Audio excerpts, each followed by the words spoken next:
नमस्कार, आईमा मीडिया में आपका स्वागत है।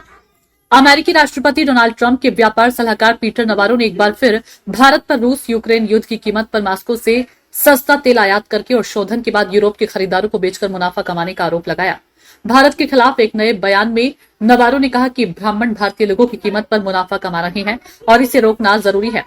व्यापार सलाहकार ने कहा कि उन्हें समझ नहीं आ रहा कि भारतीय नेता रूसी राष्ट्रपति व्लादिमीर पुतिन और चीनी राष्ट्रपति शी जिनपिंग के साथ कैसे सहयोग कर रहे हैं, जब वह दुनिया के सबसे बड़े लोकतंत्र हैं।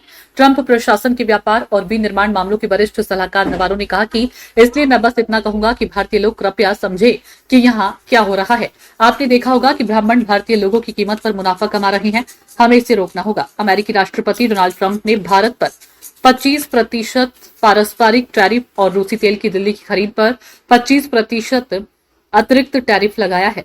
भारत ने अपने ऊपर लगाए गए टैरिफ को अनुचित बताया। नवारो भारत के खिलाफ लगातार उगल रहे जहर। राष्ट्रपति डोनाल्ड ट्रंप की व्यापार और टैरिफ नीतियों को लेकर वाशिंगटन और नई दिल्ली के बीच संबंधों में आई भारी गिरावट के बाद नवारो पिछले कुछ दिनों से लगातार भारत पर निशाना साध रहे हैं। नवारो से चीन द्वारा रूसी तेल की खरीद और क्या भारत पर अतिरिक्त टैरिफ लागू करना पुतिन को घुटन देने के लिए पर्याप्त है, इस बारे में पूछा गया था। इसके जवाब में उन्होंने कहा था कि ठीक है, एक बात स्पष्ट कर दूं, भारत पर अभी हमारे टैरिफ 50% है, लेकिन चीन पर भी हमारे टैरिफ 50% से थोड़े ज्यादा हैं। तो सवाल तो यह है कि हम खुद को नुकसान पहुंचाए बिना इसे कितना और बढ़ाना चाहेंगे। आईमा मीडिया को यदि आप यूट्यूब पर देख रहे हैं तो सब्सक्राइब करें, फेसबुक या सोशल मीडिया पर देख रहे हैं तो फॉलो करें। हमें कमेंट बॉक्स में अपनी राय अवश्य दीजिए।